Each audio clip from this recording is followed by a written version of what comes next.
My name is Cheng 14, Chapter 1, The 100 Ghost Wall. My name is Cheng 14, the old Cheng, 10 of 14, 4 of 14. Born in a remote small mountain village in the north. Although I am not satisfied with my unique name, I am helpless. Why is this name called? Because on the day I was born, my old superstitious and fortune-telling grandfather called me Bone Fortune-telling. His calculations startled him instantly.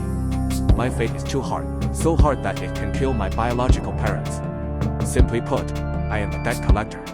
According to my grandfather, my destiny is 28, which is a great calamity. Only by having it can my parents turn misfortune into good fortune. For this reason, my grandfather not only forcibly changed my destiny, but also named me 14, which happens to be half of my destiny. Even so, my grandfather said that I couldn't live with my parents until I got married. Although changing one's destiny may not kill their parents, it can restrain their luck. Grandpa said so, and my parents have no objections either. They have always been very convinced of Grandpa's words. So since I was young, I have been living with my grandparents. Even when my mother was breastfeeding, she came and left in a hurry. Grandpa never allows her to stay longer. This is one of them, and the second is because my grandfather forcibly changed my life, and I accidentally gave birth to a pair of yin and yang eyes. It is precisely because of these yin-yang eyes that I have embarked on a path completely different from that of ordinary people. As is well known, these yin and yang eyes can see ghosts. The first time I saw a ghost was when I was 9 years old, and there were more than one of them. This is my real experience when I was a child. I still remember it was a winter, and the winter in the north was no different from that in the south. The north wind mixed with snowflakes, just like a knife blade, blowing on my face and causing pain. At that time, just after the Chinese New Year, my grandparents rode tricycles with me to visit relatives. They came back a bit late at night. When they first rode their bikes to the village head, they suddenly met the old bachelor in the village, Da Gang. He greeted my grandfather as soon as he saw him, saying it was Chinese New Year and that he would come to my house to have a meal, adding joy to my family. In fact, although this big guy is a bachelor who likes to eat and lazy, his character is not bad, and he doesn't have any bad intentions. He is from the same village, and he never looks up or down. Moreover, it's the new year, so his grandparents happily agreed. I just sat in the back of the tricycle, feeling that this big guy was a bit different from before, with a malicious expression in my eyes, especially when looking at my grandfather and me. And, unintentionally, I saw a faint layer of scales on his face, as if it was similar to the scales on a snake's body. This phenomenon immediately scared me to the point where I had goosebumps all over my body. What happened to Da Gang? How come there are scales on the snake's skin on the face? Although I was afraid, at that age, I was more curious, so I bravely wanted to take a closer look, but found a layer of white mist on Da Gang's face, which made me unable to see anything clearly. I wanted to tell my grandparents what I saw at the time, but Da Gang kept riding his bike and following behind us, and I didn't dare to speak. When I got home, my grandfather and grandmother rode their bikes into the yard, and because Da Gang was following behind, their door was not closed. But when Da Gang rode outside the gate, he suddenly stopped and didn't ride in directly. Instead, he looked at my grandparents and asked, "Uncle, Auntie, can you let me in?" Da Gang's words made my grandparents feel a bit puzzled. "This door is only open for you.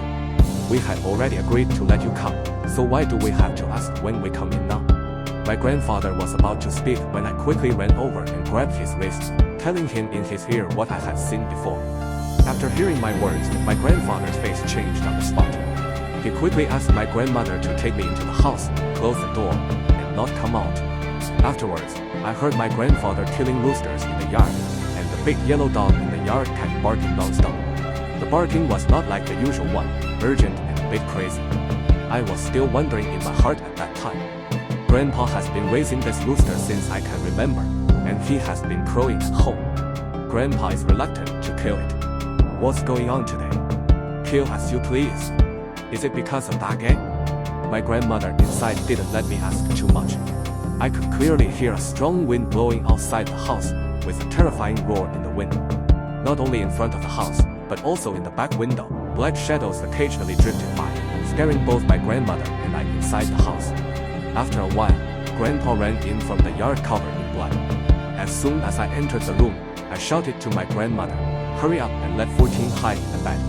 That big gang has been possessed by the long worm, snake, spirit.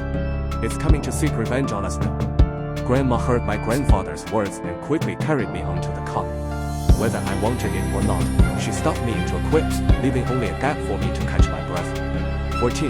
Listen, tonight you'll be sleeping under the covers. Don't come out. No matter who you hear calling your name, you can't agree. Even if Grandpa calls you, you can't agree. Did you hear me? Remember? Grandpa shouted to me on the cot. I nodded in bed and agreed. I heard you. I was also extremely scared at the time, because when I heard my grandfather say it was some kind of long-worm spirit coming to seek revenge, my whole body trembled with fear. Cover your head in the bed, afraid to open your eyes. I also heard my grandmother scolding my grandfather inside the bed, saying, I told you not to meddle. That long worm couldn't kill you before, and you didn't listen. Now it's okay. That long worm spirit came to your door with a bunch of dirty things. There are both houses in front and back, and I see you. What's the use of all this now? Go and invite the bodhisattva from our outer room in. My grandfather said to my grandmother. Afterwards, the room calmed down. Not long after, I heard someone calling my name. First unfamiliar people calling me, then the voice of Da Gang, and finally my parents. 14, it's me, 14. I spent the night in various voices calling my name. The sound of calling my name sometimes sounds distant, but sometimes it feels very close, as if it's by the edge of the cot. Although I was extremely scared in my heart, I listened to my grandfather's words and never agreed to anyone who called me. Until the next morning, Grandpa, covered in blood, lifted the quilt and picked up me, who was still nestled inside. He picked me up, didn't say anything, and walked out with me. I saw my grandfather covered in blood and couldn't help but ask, Grandpa, what's wrong with you? Why is there so much blood on you? It's all chicken blood, it's okay.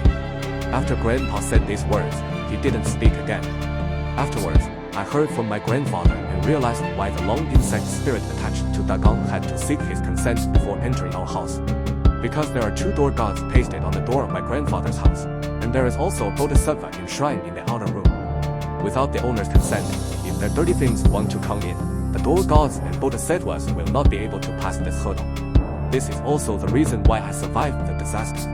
It can also be said that it was my grandfather's old superstition that saved our family.